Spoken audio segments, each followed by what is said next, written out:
원래부터 우리 성경 암송을 전 교우들이, 우리 교육자들이 앞장서고 또 우리 모든 성도들이 성경 암송을 생활화하려고 합니다. 그래서 우리 송구 영신 예배 때 나누어 들었던 6개월치 매월 성경 암송을 이게 각자 알아서 하는 게 아니라 교회 모든 프로그램 속에 이 성경 암송을 같이 하고자 합니다. 앞으로 다음 주부터 공예배에 오시는 분, 기도 맡으신 분들은 여기 있는 구절 중에 한 절 이상씩은 꼭 기도 중에 들어가야 되고, 인사할 때도 성경 암송이 들어가고, 저도 오늘 설교 시작할 때부터 성경 암송을 하고 시작을 하겠습니다.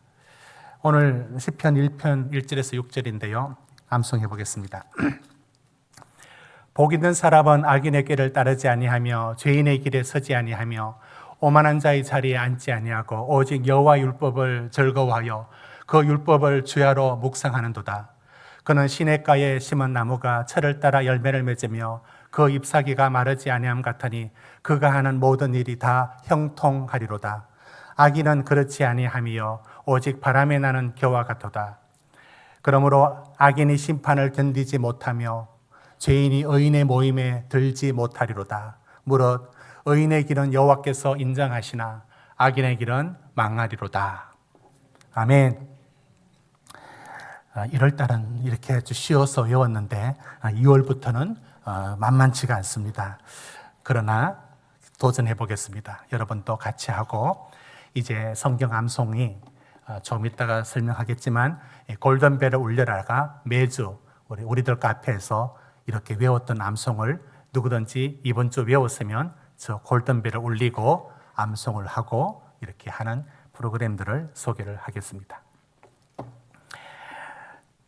여러분, 오늘 저는 이제 3주간에 걸쳐서 주일 이때 저는 이런 질문을 던졌습니다. 새해 어떻게 하면 하나님의 은혜 안에 살아갈 수 있을까? 어떻게 하면 믿음의 승리를 가져올 수 있을까? 그래서 이 은혜의 삶을 살고 믿음의 승리를 살았던 엘리야를 3주에 걸쳐서 말씀을 배우려고 합니다. 이 엘리야를 통해서 어떤 믿음의 원리, 기적의 원리, 축복의 원리를 찾을 수 있다고 생각합니다. 여러분, 엘리야는 주전 9세기경 요단강 있는데 요단 동편에 있는 길르앗의 출신입니다. 그곳에 길르앗의 향유라는 말 들어보셨죠? 향유가 유명한 곳인데 이곳에서 태어난 엘리야가 어떤 시대에 활동을 했느냐면 바로 아합 왕 때입니다. 이 아합 왕 때, 아합 왕은 22년간이나 이 통치를 했던 그런 왕인데, 그동안은 이스라엘이 우상 숭배를 몰래 이렇게 잘못됐는데, 그런데 우상 숭배를 하는 것이었다면 아합 왕 때부터는 환경이 바뀝니다. 아예 대놓고 바알을 숭배하라고 바알 숭배 정책을 대놓고 펼쳐버립니다. 이것이 바로 아합 시대의 그들의 어둠이었습니다. 이렇게 우상으로 타락하는 시대에 하나님은 가장 어두운 시대에 오히려 바로 난세의 영웅을 난다라고 이 엘리야를 보내주십니다. 여러분, 어떤 시대에 활동했는가 한번 보시길 바라는데요. 바로 옆에 오늘 16장 30절 말씀을 우리 같이 한번 읽어봅니다. 16장 30절, 아합 시대가 어떤 시대인가 봅시다. 시작. 오므리의 아들 아합이 그의 이전의 모든 사람보다 여호와 보시기에 악을 더욱 행하여, 여러분, 이게 바로 아합 시대입니다. 어떻게 했느냐면 바로 31절에 보면 시돈 사람 그 아내인 이세벨을 아내로 받아들이면서 대놓고 바알을 숭배를 대놓고 하는 겁니다. 자, 이런 시대, 여러분, 이 바알 숭배가 얼마나 큰 영향을 미쳤느냐면, 바알이 뭘 주관하느냐면 비를 주관합니다. 이런 논리가 성립되는 겁니다. 여러분, 지금은 우리 관계수로와 저수지가 있지만 그게 없을 때 비는 뭡니까? 비가 오면 농사 지어서 살 수 있고, 비가 안 오면 다른 방법이 없습니다. 죽습니다. 이런 시대입니다. 그렇기 때문에 비라는 것은 비는 풍요고 생명이고 비가 안 오면 죽고, 이렇게 비가 소중한 시대에 비를 주관하는 바알이 가장 강력한 유혹의 신이 될 수밖에 없었던 겁니다. 여러분, 이런 시대에 바로 이 비가 어떠한 신적인 위치를 차지하는가는 고대 여러 이야기들 성경에서도 충분히 찾을 수 있습니다. 여러분, 이집트가 강수량이, 연평균 강수량이 카이로 쪽에는 25mm고 그 옆에는 아스완 쪽은 2mm밖에 안 내립니다. 여러분, 비가 2mm 오면 어떻게 됩니까? 오늘 내린 눈도 이거보다는 많겠죠. 그러니까 이집트가 성경이 애굽을 말합니다.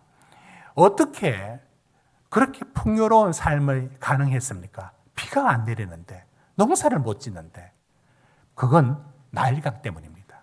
비는 안 내리는데 사시사철 계속 나일강이 흐르는 겁니다. 그래서 그 나일강으로 인해 가지고 그들은 풍요로운 생활을 하고, 특히 나일강 하류는 퇴적층에 의해서 농사가 잘 됩니다. 그러니까 그들에게 나일강은 거의 신적인 위치를 차지합니다. 나일강이 우리를 먹여 살린다라는 논리적인 고리가 만들어지는 겁니다. 여러분, 그랬을 때 하나님께서 파라오를 칠 때 가장 첫 번째 재앙이 뭐냐면 나일강을 피로 물들입니다. 나일강이 죽어버리는 겁니다. 생명이 자기들이 거기서 오는 줄 알았는데 나일강이 죽었습니다. 이처럼 비, 강, 이것이 생계에 연결되어 있기 때문에 이 바알 신은 가장 강력한 유혹의 신이 됩니다. 그런데 이 바알 신을 통해서 그들이 뭐라고 생각했느냐면 이 바알이 우리를 먹여 살린다. 이게 전체 그들의 시대의 사람들의 생각이었습니다. 그런데 하나님이 엘리야를 보내어서 아니다. 비든 뭐든 그건 하나님이 주인이시고 바알은 비를 못 내린다. 여러분, 모든 사람이 바알이 우리를 먹여 살린다, 비가 중요하다라고 말할 때 한 사람이 아니야, 하나님이 우리를 먹여 살려. 여러분, 그러면 엘리야가 어떤 위치인지 아시겠습니까? 모두가 바알, 비가 내려야 먹고 산다라고 하는 그때에 엘리야가 비는 하나님이 주관하셔. 여러분, 이걸 보여줘야 되는 겁니다. 그러니 하나님은 어떻게 하시겠습니까? 여러분, 17장 1절입니다. 우리 같이 읽습니다. 시작. 우고하는 자중에 디집 사람 엘리야가 아합에게 말하되 내가 섬기는 이스라엘 하나님 여호와께서 살아계심을 두고 맹세하노니 내 말이 없으면. 여러분, 그러면 이제 대결이 붙은 겁니다. 하나님이 비를 내리지 않으면 비가 내리지 않는다. 바알이 어림없는 소리. 자, 한 시대가 바알을 추종하고 있을 때 엘리야는 아니야, 하나님은 여호와가 하나님이야, 바알이 하나님이 아니야. 이 대결이 붙었습니다. 이때 하나님은 엘리야를 어떻게 훈련시키느냐면 오늘 이제 그 훈련의 단계를 볼 수 있습니다. 여러분, 엘리야가 처음부터 불의 선지자, 타고난 선지자가 아니에요. 하나님이 엘리야를 훈련시킵니다. 첫 번째 훈련이 무엇일까요? 여러분, 4절을 같이 읽습니다. 시작.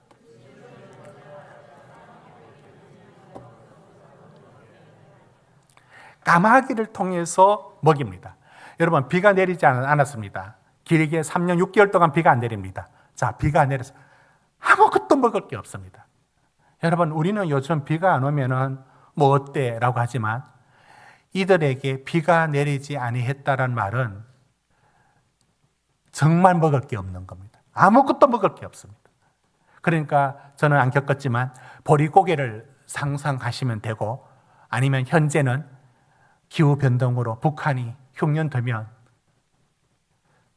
초근목피 하면서 정말 먹을 게 없어서 꽃제비 나오면서 굶어 죽어갑니다. 실제 그렇습니다. 그거 생각하면 됩니다. 바로 비가 안 내리니까 그 비를 내리게 하는 바알 신이 얼마나 그들은 찾겠습니까? 바로 그때에 하나님이 비를 멈춰버리게 한 겁니다. 그리고 아무것도 먹을 수 없는, 먹을 거리가 없는 바로 그 시대를 만나게 했습니다.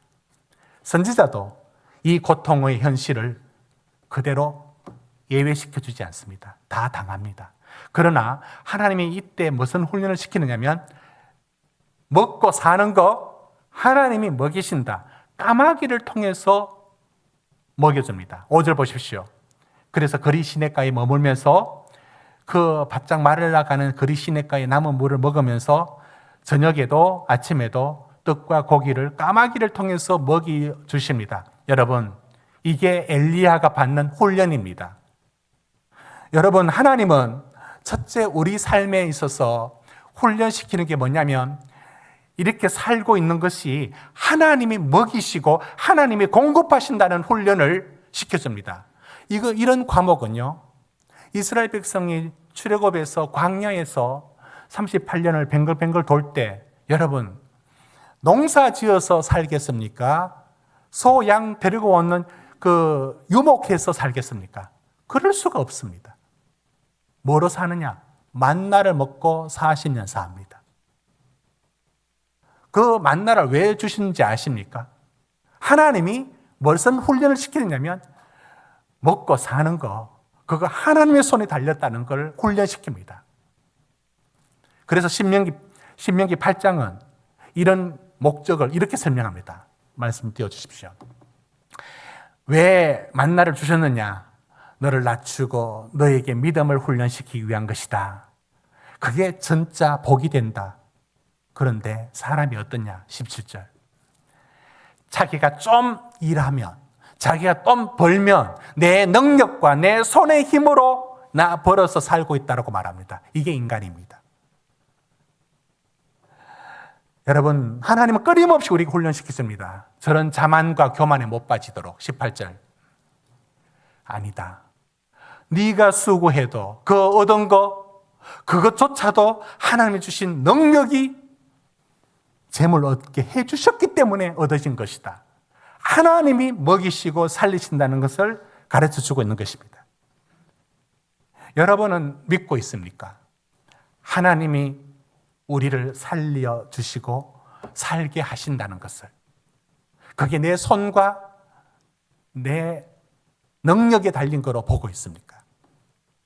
여러분, 우리는 이 문제를 먼저 그의 나라와 그의 의를 구하라 할 때 우리는 이 문제를 다루어 봤습니다. 무엇을 먹을까, 입을까, 마실까 하지 마라. 여러분, 먼저 그의 나라와 그의 의를 구하는 것은 이런 거 아닙니다. 그냥 먹고 사는 거 구하지 말고 영적인 거 구해라. 그 뜻이 아니고 먼저 그의 나라와 그의 의를 구하라는 것은 당신이 먹고 사는 그것조차도 하나님이 주신다는 것을, 공중의 새, 들의 백합화처럼 하나님 먹이신다는 것을 믿고 신뢰하고 의지하고 살아가라. 그거 아닙니까? 여러분은 지금 내 삶이 엘리야를 훈련시키신 하나님, 이스라엘을 광야에서 훈련시키시는 게 뭐냐면 영적인 훈련, 그게 아니라 지금 내 삶 그 자체가 누구의 힘으로 살고 있는가에 대하여 명확히 믿고 있습니까? 이 부분을 훈련시키십니다. 여러분, 아주 오랜만에 일주일 전에 연말에 이제 제가 1년에 처음 이제 그 목사님하고 통화를 했습니다. 근데 그분 오랜만에 통화하면서 공감하는 게 너무 많았어요. 뭐냐면 코로나 이후부터 교회가 어떠냐? 훨씬 힘들어졌고 또 자영업 하는 분들 너무 힘들고, 그래 우리 동네도 지금 문 닫아둔 가게가 너무 많이 생기고 있고 생기더라도 2년 안 가서 문 닫더라, 이런 얘기하면서 너무 어려운 얘기를 쭉 하고 목회 현장도 다 녹록지 않다, 그런 얘기 잘 주고받고 서로 공감하면서 얘기를 잘하다가 갑자기 그분이 딱 돌아서면서 이런 말을, 돌아서 전화를 하는 거예요. 얘기를 확 바꾸면서 뭐라 하냐면, 그래도 목사님은 목회 어렵다고 얘기하지 마세요 하는 거예요. 실컷 같이 공감하고 어려운 얘기를 같이 나누다가 왜 내보고는 어렵다 소리 하지 말라는 거예요. 갑자기 마음이 좀 내 고생을 모르는갑다 이런 생각이 들었어요. 전화 끊고 그때 이런 생각이 그 다음 들었습니다. 그분 입장에서는 제가 너무 부럽다는 거예요. 뭐가 부러운지 모르겠어요, 솔직히. 그런데 그분은 부럽다는 거예요. 여러분, 제가 못 보고 있는 것입니까? 그분이 제대로 보고 있는 것인가요? 누가 맞습니까? 어쩌면 저는 제 자신을 못 보고 있고요. 그분이 더 정확히 보고 있습니다. 하나님이 얼마나 채워주시고, 자네는 하는 것마다 다 되잖아.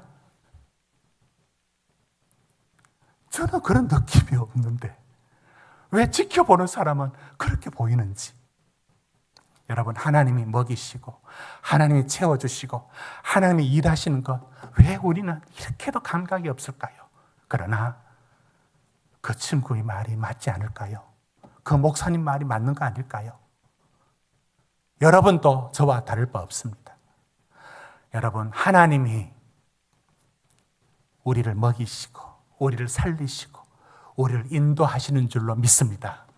내가 애쓰고 내가 노력해도 이것조차도 하나님이 하신다는 거 잊어버리면 안 됩니다. 이게 첫 번째 훈련입니다. 두 번째, 하나님은 이 훈련 후에 그 다음 단계의 훈련을 시키는데 이 엘리야를 어디로 보내는가 보십시오. 엘리야를 이곳에 보냅니다. 여러분, 9절입니다. 여러분, 9절 같이 읽습니다. 시작.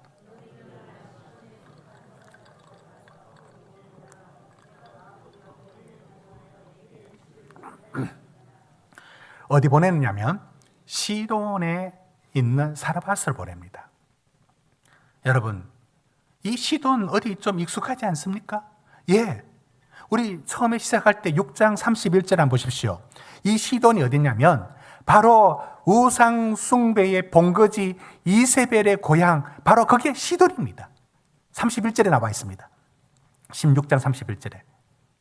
이 시돈에 왜 보내느냐? 이 시돈은 안 그래도 이곳에서는 바알이 하나님이다라고 말하는 그때인데 이 시돈은 온통 바알 숭배가 만연되어 있는 한마디로 본사입니다. 이쪽에 보냅니다. 거기 사람들은 오직 바알. 비가 내려야 산다. 비는 바알이 내린다. 고로 바알이 최고야. 이것밖에 없는 시대입니다.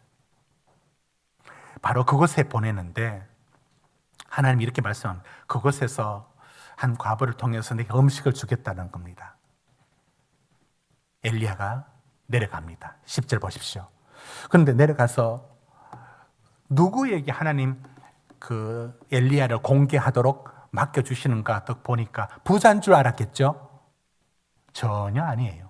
얼마나 없었으면, 여러분 10절 한번 보십시오. 그때 마침 이제 나무까지, 나무도 별로 없으니까 얼마나 황폐했는지 이 가뭄으로, 기근으로 나무까지 주워서 뭘 하느냐면 그 그릇에 물 좀 갖다 넣고는 12절 보십시오. 많지도 않아요. 통에 가루 한 웅큼, 여러분 웅큼은 손으로 쥐는 양이 아닙니까? 한 웅큼이 다예요. 그리고 밑바닥에 조금 남은 기름, 그거 갖고 음식을 만드는데 그게 어떤 음식이냐면 마지막 음식이에요. 이거 먹고 12절 보십시오. 이거 먹고 죽겠다는 거예요. 이거 먹으면 죽는 게 아니라 이거 먹고 더 먹을 길이 없고 다음엔 대책이 없다는 겁니다. 어떻게 여기 보낼 수 있을까요? 하나님이 지금 엘리야를 훈련시킨다는 관점으로 보십시오. 하나님은 왜 사르밧으로 보냈을까? 왜 없어도 너무 없는 가난에 찌든 오히려 도와줘야 될, 그리고 배가 고파 바짝 야위었을 것 같은 어린 아이, 아들 하나가 붙어있는, 참 없어도 이렇게 없을까? 어떻게 거기 보내십니까? 여러분, 떡 가니까 엘리야의 눈에 부잣집이 아니라 없어도 찢어지기 없는 집에 턱 자기를 보내는 겁니다. 이때 엘리야가 탁 알아챕니다. 이게 믿음이에요. 왜 나를 먹여 살린다면서 이렇게도 어려운 곳에 보냈을까? 엘리야는 여기서 믿음의 깨달음을 갖습니다. 여러분, 오늘 엘리야처럼 보지 못하는 사람들이 너무 많습니다. 어떻게 나를, 참, 우리 부모님 말할 것 없어. 여러분, 이 나이에도 아직 부모 탓하는 분 있습니까? 왜 나를 거기 보냈을까?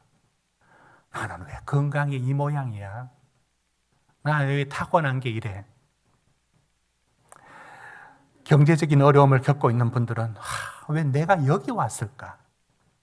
어쩌다가 우리 형제들 중에 아닌 형제도 있는데 그런가 하면 이로 말할 수 없는 상처를 받은 일들을 통해서 왜 내가 이 꼴이 됐는가? 내가 왜 이 자리에 섰는가라고 질문하는 분들이 있습니다.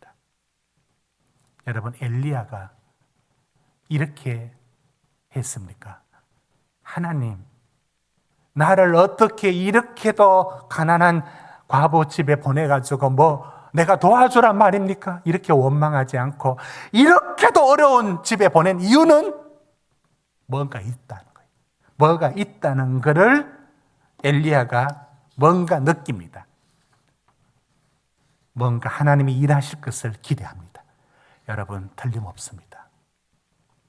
여러분 속에 왜 이런 자리 주셨을까 했던 그 자리가 하나님은 그 자리를 실수로 준 게 아니에요. 그 자리 통해 가지고 뭔가 일하실 것을 기대해야 됩니다. 엘리야는 그걸 믿었습니다. 그래서 뭐라고 하느냐면 13절입니다. 이렇게 요구합니다. 여러분 13절 같이 읽을까요? 시작. 두려워하지 말고 가서 내 말대로 하려니와 먼저 그것으로 나를 위하여 작은 떡 한 개를 만들어 내게로 가져오고 그 후에 너와 내 아들을 위하여 만들라. 여러분, 엘리야가 뭐라고 이런 말을 할 때 이렇게 말하는 거예요. 그 마지막 음식 먹고 그 가루 한 움큼 있는 거 그거 해가지고 자기 먹고 아들 주고 그 다음에는 먹을 게 없어서 죽어야 되는, 여러분, 그 음식을 엘리야가 뭐라고 얘기하느냐면 그거 내 먼저 달라는 거예요. 그걸 어떻게 달라 해요? 여러분, 이게 염치 없는 사람으로 보이고 너무 이기적이고 자기 배고프다고 그거 달라고 하는 사람으로 보면 안 됩니다. 엘리야가 그거 욕심내는 게 아니에요. 하나님의 기적의 원리가 지금 여기 있습니다.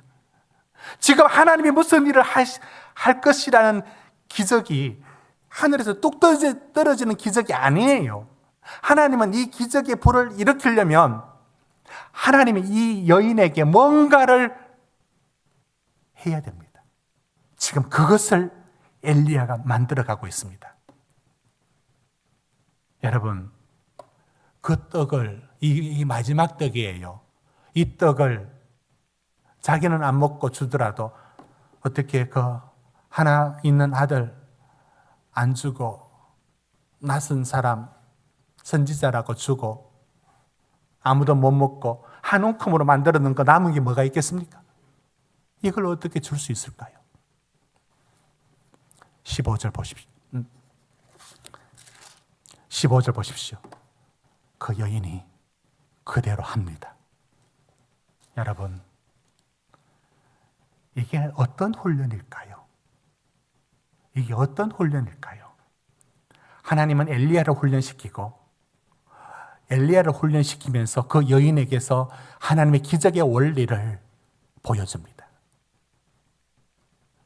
여러분, 이런 응답을 엘리야가 받았는 게 틀림없습니다. 여러분 14절 같이 읽겠습니다. 14절 시작. 이스라엘의 하나님 여호와의 말씀이 나 여호와가 비를 지면에 내리는 그 통에 가루가 떨어지지 아니하고 그 병에 기름이 없어지지 아니하리라. 여러분, 이건 엘리야의 믿음이에요. 그러나 이 자체가 기적을 일으키는 게 아니라고요. 이 말씀을 순종할 때 기적이 일어나는데 그 여인에게 이 마지막 빵은 생명 그 자체입니다. 어떻게 그걸 줄 수 있어요? 그걸 아들 안 주고 어떻게 그 낯선 선지자를 줄 수 있습니까? 그런데 왜 그걸 엘리야가 달라고 합니까? 여기에 비밀이 있습니다. 하나님의 축복과 믿음의 놀라운 비밀이 있습니다. 이건 절대로 줄 수 없어. 이건 내가 포기할 수가 없어. 이것 없으면 못 살아. 라고 하는 바로 마지막 빵을 내려놓아야 그 통에 가루가 마르지 않고 그 병에 기름이 마르지 않는 기적의 축복이 일어난다는 것입니다. 저는 이 말씀을 우리 새해를 맞이한 우리 사랑하는 성도들에게 이 말씀으로 도전합니다. 엘리야가 첫 번째 받은 훈련은 내 삶의 것들이 하나님 통해서 오신다는 훈련을 받습니다. 두 번째 훈련이 뭐냐면 그 여인을 통해서 포기합니다. 이것 없으면 죽어. 절대로 이거는 포기 못해라고 하는 마지막 것을 내려놔야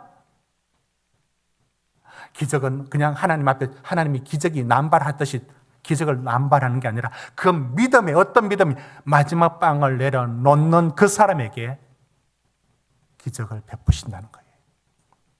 축복을 베푸신다는 겁니다. 여러분, 새해를 시작할 때 내려놓지 못한 거 붙들고 있는 거 있습니까? 하나님, 다 좋은데 이거는 말도 꺼내지 마세요. 이거는 내가 못 내려놓고요. 아니, 내려놓고 싶어도 안 되고요. 이건 건들지도 마세요. 라고 하는 무엇을 붙들고 있습니까? 어떤 분 중에는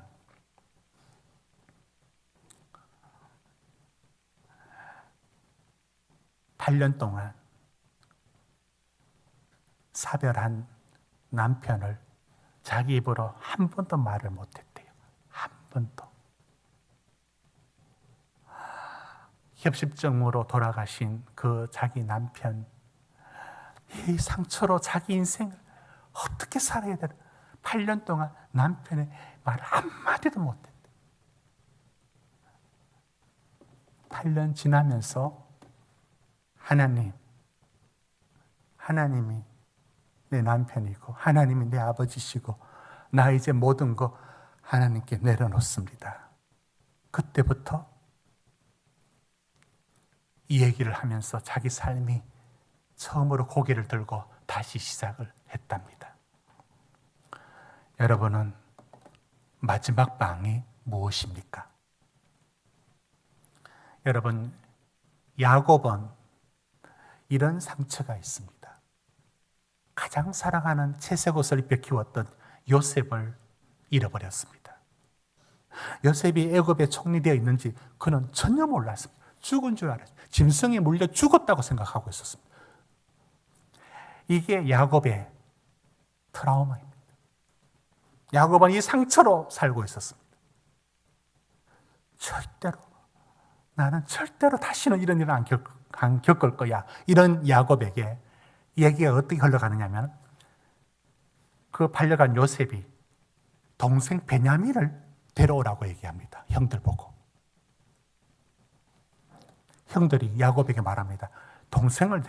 아니 동생이 있는지 없는지 어떻게 말해가지고 이런 일을 만드느냐. 왜 동생 데려가? 베냐민 절대 내 눈에 흙이 들어가기 전에는 절대로 베냐민을 보낼 수 없어. 내가 요셉 하나로 충분히 상처를 받았는데 어떻게 그 동생 베냐민을 내가 보낸단 말인가. 나는 죽어도 못 보내. 버티다가 야곱이 결국은 그래 가라 하면서 보내줄 때 창세기 43장 14절에 야곱이 이런 말을 합니다. 보십시오. 전능하신 하나님, 내가 내가 이 자식을 잃으면 난들 어떻게 하겠습니까? 하나님이 이제 알아서 하십시오 하면서 베냐민을 보냅니다. 야곱이 베냐민을 안 보내면 이 구원의 얘기가 어떻게 이루어졌겠어요? 하나님은 왜 야곱에게 저 베냐민 보내라는 얘기를 왜 할까요? 나는 죽어도 못해. 오늘 이 말씀으로 우리 성도님들에게 도전합니다. 저는 2025년을 하나님 말씀이 아니면 정말 시큰둥하게 받아들일 뻔했습니다. 저는 하나님 말씀 안에서 이 새해가 얼마나 소중한지 하나님의 선물 보따리를 저는 지금 가슴에 안고 있습니다. 다른 어떤 기대와 소망이 아니라 하나님 앞에 저는 2025년을 받았어요. 그리고 2025년을 동일하게 선물 받은 우리 성도들에게 저는 축복의 원리를 도전합니다. 첫째, 하나님이 여러분을 붙드시고 살리시고 여러분의 필요한 것들을 공급하신 하나님을 믿으셔야 합니다. 두 번째, 이건 안 돼. 도저히 놓지 못하는 여러분이 붙들고 있는 바로 그 마지막 빵이 누군지 절대로 말 안 하죠, 여러분은. 말하지 않고 알 수도 없고 자기는 알아요. 그 빵을 하나님 앞에 내려놔야 합니다. 그때 내려놓았을 때 그 통의 가루가 다하지 않고 그 병의 기름이 끝나지 않는 축복이 여러분 삶에 약속되어 있습니다. 바로 그 앞에 있습니다. 그러나 하나님의 축복이 이 마지막 빵을 절대 포기 못하고 있을 동안은 그 축복은 여러분 것이 될 수가 없습니다. 죽었다 할 마음이 들 겁니다. 그 마지막 빵을 내려놓으시고 하나님 앞에 우리 삶을 맡기십시오. 바로 그 자리가 하나님의 축복의 자리가 될 줄로 믿습니다. 이 은혜들이 우리 참빌 교우들 생활 속에 이 말씀의 축복이 그대로 이루어지기를 축복합니다.